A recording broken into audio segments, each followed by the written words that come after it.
What is going on, everyone? Misha Wilson here, coming at you for another episode of the Misha Wilson Show. Today we're going to talk about political marketing, love or hate politics. There are certain lessons you can learn from how they go ahead and position themselves, how they market, how they speak to their, customer avatar or to their following.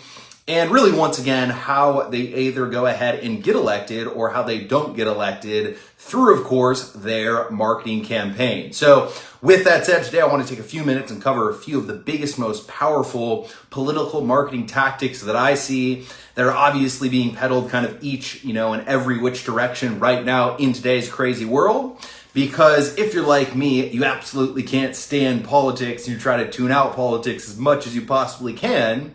But even in tuning it out, it's really hard to go ahead and fully escape right now. And so we might as well go ahead and learn from it. So as always, if you guys get value, don't forget to go ahead and give me some comments, likes, hearts, and shares. If you're watching this on Facebook, if you're watching on YouTube, let me know in the comments section what your biggest takeaway was from this video. I love reading each and every single one of your comments, and I try to reply to each and every single one as well. And don't forget to go ahead and hit that subscribe button, hit that bell icon notification button so that you're notified whenever I do more videos just like this. With that said, let's go ahead and dive right in. Welcome to the Misha Wilson Show, where we show you how to create massive success online so you can enjoy the lifestyle of your wildest dreams.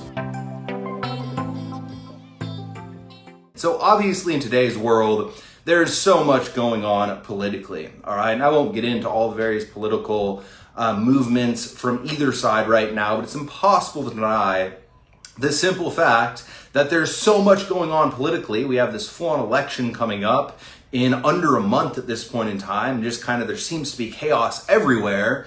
And with that said, with the election coming up, with the chaos going on, with there being so much unknown and uncertainty around who might win the election and who's going to be the president of the United States, we see political marketing literally at an all-time high when it comes to activity. YouTube videos with different ads, constant campaigns, virtual debates with this year, just because this year is just a little bit different.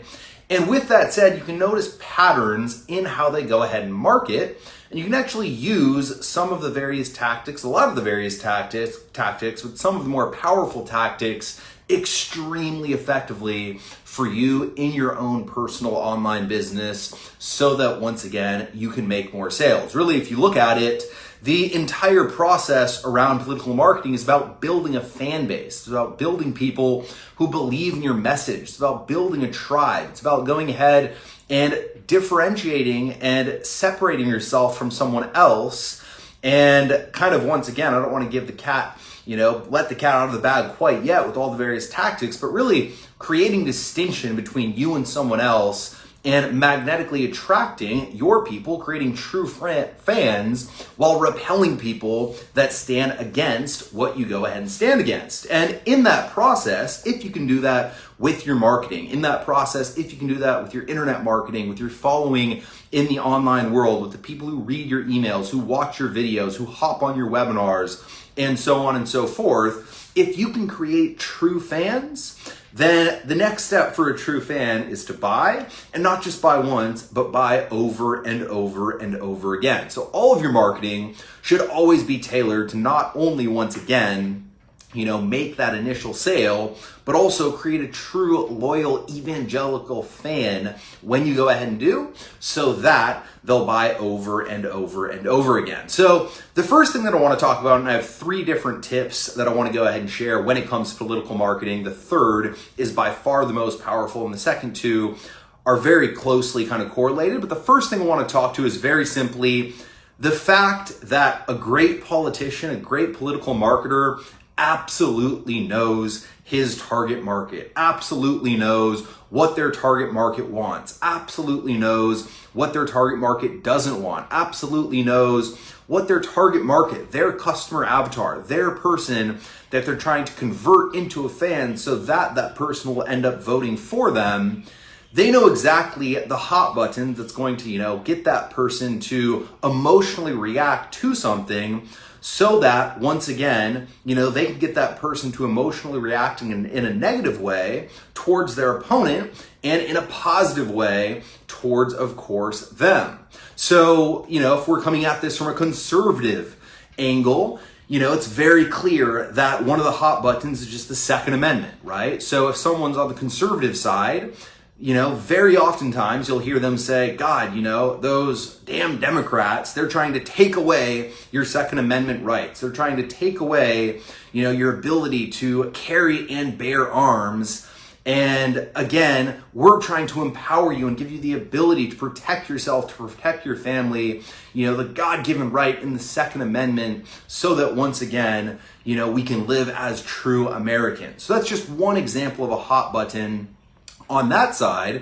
And if you're wondering where I stand, I think politics in general is a full-on scam. I think it's the only industry that you can go ahead and say whatever you want, lie however you want to, make whatever promise you want to, and not get your ass thrown in jail, but that's another topic for another day. So the first thing is to very clearly know your audience, all right? Another conservative, kind of thing that's constantly pushed is, abortions. Should abortions be legal? Should abortions not be legal?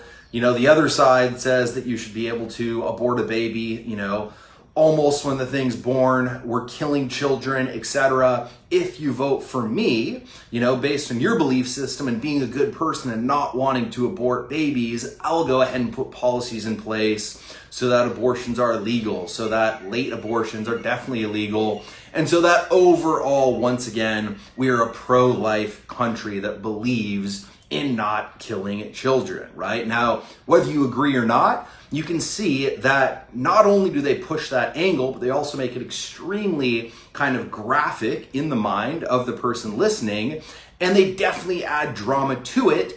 And simultaneously, they don't just say what they stand for, they also point out that the opposition stands clearly against what they go ahead and stand for, or more importantly, what their target market stands for, all right? If we're looking at the other side, right, the other side is coming at it from a perspective of usually, we want to increase taxes so that we can, help the little guy, so that we can go ahead and distribute the wealth, because all the greedy businessmen, the rich 1%, have all the money, and we need to distribute the wealth so that it's a fair, level playing field, so that we all have equal opportunity to rise up and accomplish success. Now, that's a magnetic message towards the certain demographic of people who feel that way, the certain demographic of people who feel that the wealthy have too much money, the demographic of people who feel like the playing field isn't level, the demographic of people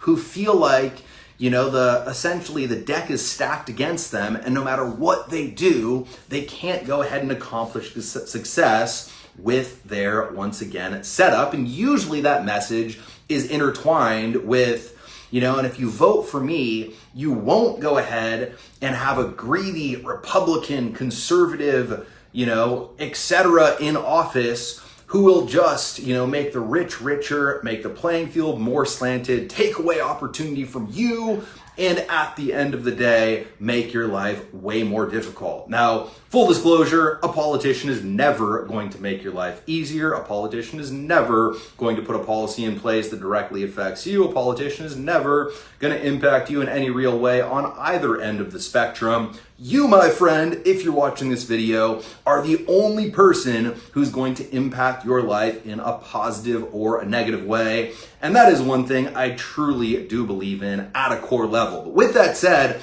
those are all great examples of knowing your market, knowing exactly what your market wants, knowing exactly what your market doesn't want, and clearly messaging what you stand for and what you stand against. So once again, you speak directly to your target market and you attract and repel people who once again agree and disagree with you. So that's the first point. Give me some comments, likes, hearts, and shares if you guys get value. Let me know in the comment section if you guys are liking this video.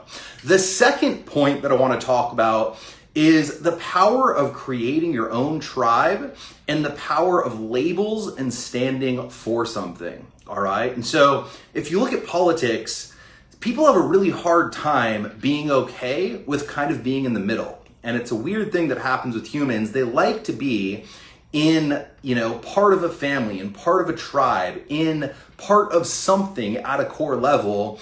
And they don't necessarily always feel comfortable saying, yeah, I agree with this, Republican policy. I agree with this Democratic policy. I agree with this conservative standpoint. I agree with this liberal standpoint. And I'm just kind of somewhere in the middle. I'm not a Democrat. I'm not a Republican. Oftentimes people will go ahead and say that sometimes, but usually when they get right down to it, after, a half hour of political talking, if God forbid you have to talk politics for a half hour with that person, but we all get sucked in every which way sometimes, right? If after about a half hour you've talked to this person, usually you can get pretty crystal clear on where they are on the spectrum. Usually they'll start dissing the other party. They'll start talking about, oh, those damn Democrats, they want to take our guns away. They want to raise taxes. They want to go ahead and, take away free market trade. Or, those damn Republicans, they just want to make the rich richer. They just want to go ahead and, have total free market again. Just vice versa, right? And so the lesson is that if you can create your own tribe, if you can create your own label and your own kind of herd and community of people where you are the leader of your people, right? So as an example, Joe Biden right now is the leader of the Democrats. Donald Trump right now is the leader of the Republicans. If you can create your own unique community, your version of the Democrats and the Republicans, where you have a group and a community of people who you lead, and in that community, you very clearly stand for something. You stand against something else. It's very clear when it comes to, who you are and what you do and what your vision is for a brighter future. And if you can enroll your audience in not only being someone who follows you, not only being someone who watches your videos, not only being someone who tunes in and reads your emails or even buys your products, but instead, if you can enroll your audience in being part of your movement, in being part of your tribe, in being one of us instead of one of them, classic us versus them marketing, you can create extreme loyalty. You can almost create blind loyalty where people will turn a blind eye towards anything that doesn't make sense within your actual tribe.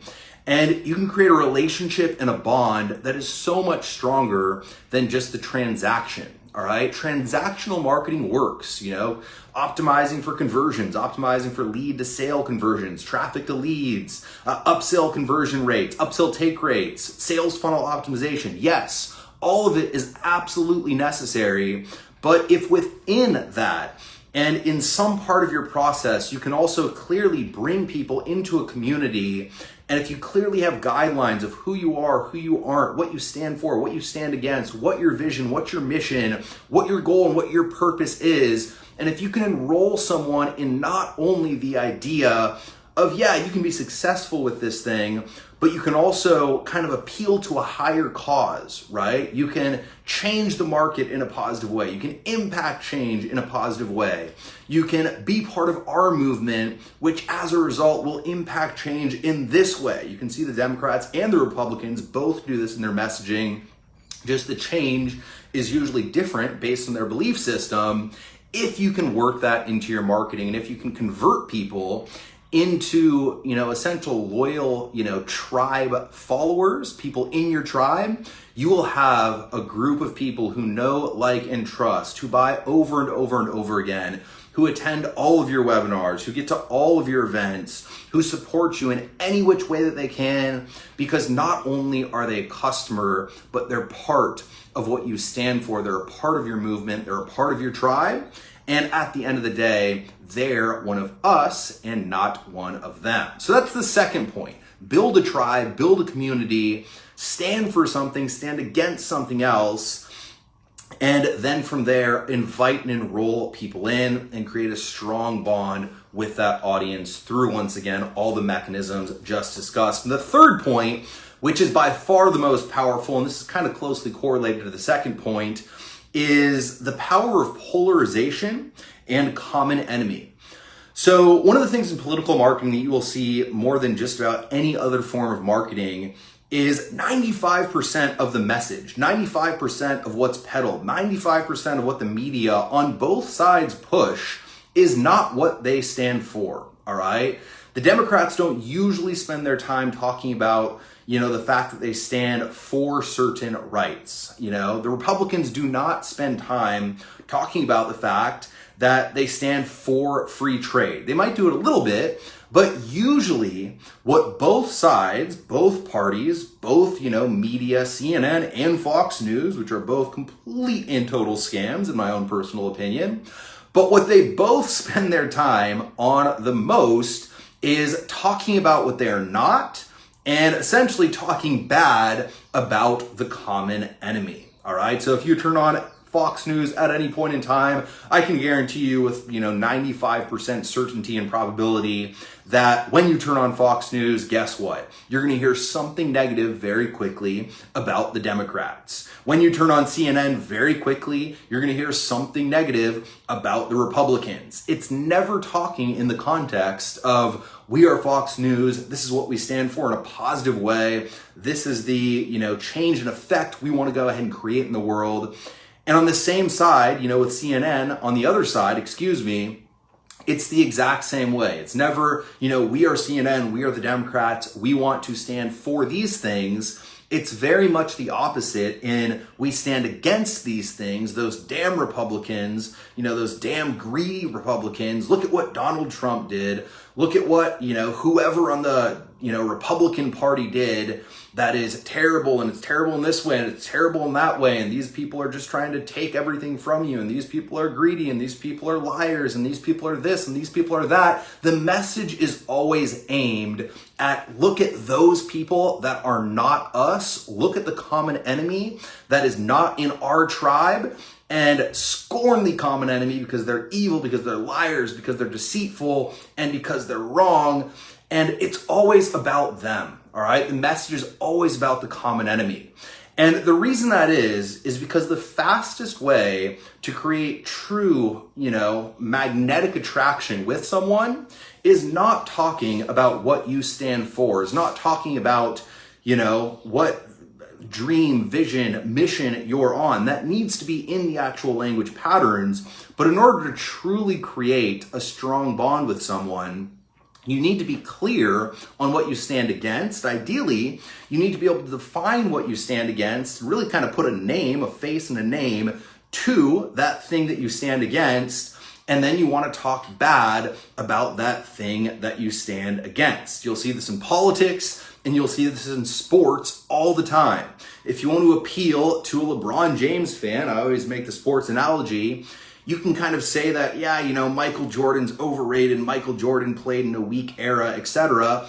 And the LeBron James fan will feel magnetically attracted to you. If you want to appeal to, a Michael Jordan fan, you can talk about LeBron James is overrated. LeBron James had the biggest meltdown ever in 2011. LeBron James, doesn't shoot well down the, end of the game from the free throw line, whatever it might be. But in general, if you can create polarization by scorning the common enemy, what it does is twofold. Really kind of, one main point, but what it does is it creates the divide. And unfortunately, this is what America's feeling. It creates more of a divide between you and them. And when you have them in your camp, when you have your tribe in your camp already, if you can create more of a divide between you and the other camp, the other tribe, so that without a shadow of a doubt, your audience knows that I do not want to be part of that other tribe. There's no way I can be part of that other tribe. If I'm part of that other tribe, my status is going to be decreased in such a major way. If I'm part of the other tribe, I'm going to be evil. If I'm part of the other tribe, if I have any belief system about that other tribe being okay, if I agree with that other tribe in any way, it's going to take away from me as a human being. When you can create a bigger and stronger and wider divide and more division between you and the other tribe, and do it in a way where you position that other tribe as evil, the natural tendency for people is to buy in to being part of your tribe in a more powerful, more strong, more committed, more dedicated, and more loyal way, which at the end of the day converts that person from being not only a true tribe member, but an evangelical follower tribe member who spreads your message, who tries to convince others, to join your cause, who consistently talks about your cause, who consistently talks about your message, and who once again is extremely passionate about sharing your cause, your mission, your vision with others to try to enroll people into your cause, because the other cause is inherently so evil. So those are my 3 biggest points when it comes to political marketing. Know your market, know exactly what they want, exactly what they don't want. Once again, build a tribe, build a community. Don't only create customers, create a community that people know, like, and trust and want to be a part of. And then last but certainly not least, know who the common enemy is. Use polarization to create, once again, a distinction between you and the common enemy. And once again, the fastest way to create loyalty is not by telling people who you are and what you stand for, but by telling people what you are not and what you stand against, and throwing rocks at what you stand against, so that people naturally feel more attracted to you when they feel the same way. So those are my lessons for the day. Use these, of course, for the power of good, always in your marketing. These are advanced marketing and persuasion tactics. Use them for the power of good. Make more sales, build a strong community that provides tremendous value, and at the end of the day, create impact in your own unique and positive way. With that said, as always, if you guys got value, give me some comments, likes, hearts, and shares. If you're watching on Facebook, if you're watching on YouTube, let me know what your biggest takeaway was in the comments section below. Again, I love reading each and every single one of your comments, and I try to reply to each and every single one as well. And don't forget to go ahead and hit that subscribe button, hit that bell icon notification button, and I will see you in the next video. Till next time, over and out.